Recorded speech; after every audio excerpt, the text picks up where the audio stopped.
Arthur lied, his eyes darting toward the exit. Dell opened a box. The toothbrushes looked impressive, sleek, silver, and heavy. He pressed the on button. A low-pitched hum filled the air, and for a moment, every loose piece of metal in the warehouse began to vibrate in sympathy. Hear that, rotters? Power? Dell shouted over the hum. I'll take the lot. Chapter 18, The Sonic Boom. The following Saturday, the Trotters set up their pitch in Peckham once again. This time, Dell was wearing a silk bathrobe over his clothes, looking like a man who had just stepped out of a luxury bathroom. Do you want teeth so white they'll blind a bus driver? Dell's voice echoed through the market. Do you want a smile that says I'm a millionaire even if I live in a flat? Then you need the Ultrasonic 3000. A crowd gathered, intrigued by the silk bathrobe. Rodney stood by with a bowl of water and some stained dentures he'd acquired from somewhere. Watch this, ladies and gentlemen, Dell announced. He dipped a toothbrush into the water and pressed a button. The hum was much louder than before. In fact, it was so loud that a car alarm across the street went off. The water in the bowl turned into a fine mist instantly. The dentures didn't just get clean, they began to rattle so violently that one of the front teeth flew out and hit a passing policeman in the helmet. "Oi!" the policeman shouted, looking around. "It's just the deep clean mode," Dell whispered urgently to the crowd. "It's finding the stubborn stains. Who wants one? 5 quid. A fraction of the retail price." But then, something strange began to happen.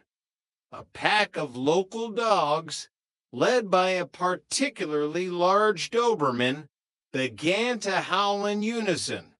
They raced toward the pitch, their ears flat against their heads, looking like they were responding to a silent call from a distant planet. "Dell, I think the frequency is a bit high," Rodney said, backed against the van as 5 dogs began to circle them. "Nonsense. Dogs love hygiene," Dell shouted, but even he looked worried as the Doberman began to gnaw on the leg of the display table. Chapter 19, The CEO's Dilemma. Back at the flat, the living room was filled with the low-pitched hum of several dozen ultrasonic 3000s that Dell was testing. Raquel and Cassandra were in the kitchen, their heads buried in their hands.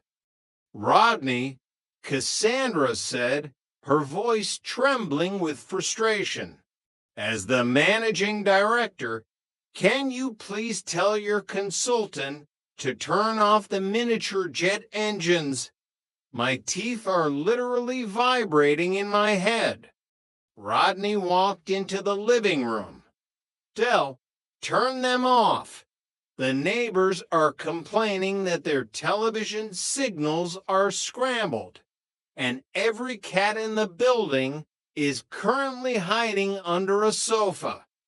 Dell switched them off, and the silence that followed was heavy. "Rodney, you've got to see the bigger picture. We've sold 50 of them. Sure, we've had a few returns from people whose fillings fell out, but the profit margin is huge." "Dell, we can't sell these," Rodney said firmly, his CEO persona finally taking charge. "They're dangerous. They attract animals and scramble electronics. It's a health and safety nightmare. Dell sat down on the sofa, looking at the silver toothbrushes. I just wanted a winner, rotters. Something that would make up for the air canisters. Something professional. Professionalism isn't about the product, Dell, Rodney said, his voice softening. It's about, well, it's about not being a menace to society. I suppose so, Dell sighed. He looked up at Rodney. So, what do we do with 2,000 sonic toothbrushes? Rodney thought for a moment. I heard a rumor that the local council is looking for a way to scare away the pigeons from the town hall. If we mount these on the roof. Dell's eyes lit up. Rodney, you're a genius. A sonic pigeon deterrent. We sell them to the council at 20 quid a unit. We'll make a fortune. Chapter 20, The Trotter Way. The contract with the council was signed within a week.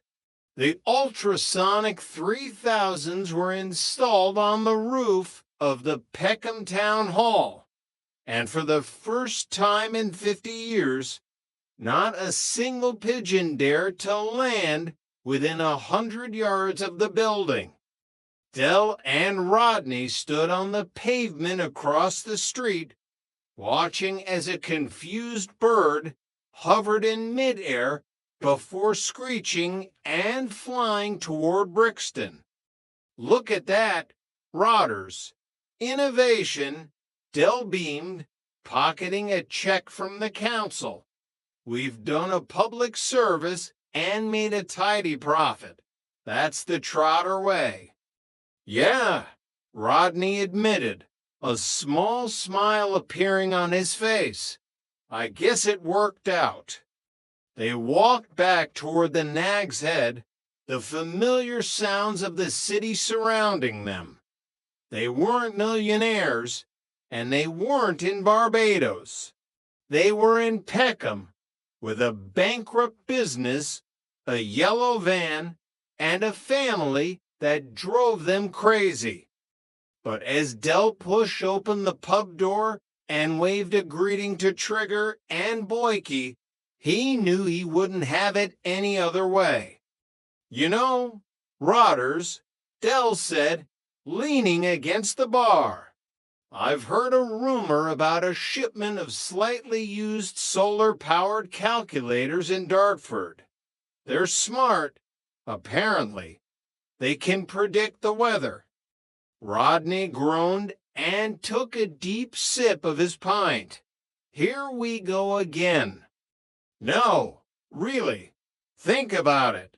Everyone's got numbers, haven't they? It's a guaranteed winner.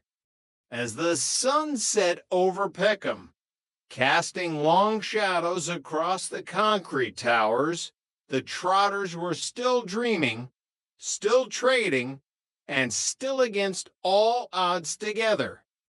Kushti, Dell whispered, raising his glass. Kushti. Chapter 21, The Dartford Dash. The trip to Dartford was arguably the most terrifying 60 minutes of Rodney's life. The Reliance engine was making a sound that suggested a disgruntled goblin lived under the hood, and Dell was driving with the reckless abandon of a man who believed speed limits were merely suggestions for the unimaginative. These calculators, Dell, Rodney shouted over the wind whizzing through a gap in the door.